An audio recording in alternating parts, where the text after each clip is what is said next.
Aksi kejar-kejaran ini terjadi saat personel Sat Narkoba dan Reskrim Polres Bantaeng, Sulawesi Selatan mengejar tahanan kabur di area perkebunan warga di wilayah Kabupaten Jeneponto, Sulawesi Selatan.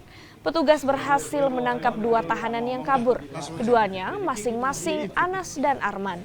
Sementara 1 orang lainnya bernama Salam masih buron. Ketiga tahanan kabur ini merupakan pelaku penyalahgunaan narkotika yang ditangkap oleh unit narkoba Polres Bantaeng pada beberapa bulan lalu. Untuk mengantisipasi kejadian serupa, tahanan Polres Bantaeng akan dibenahi.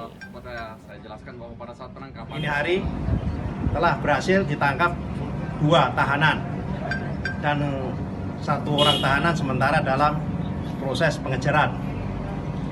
Adapun tempat keberhasilan tim Polres Bantaeng menangkap kembali tahanan yaitu di Kampung Barangloe, Kecamatan Tarwang, Kabupaten Jeneponto.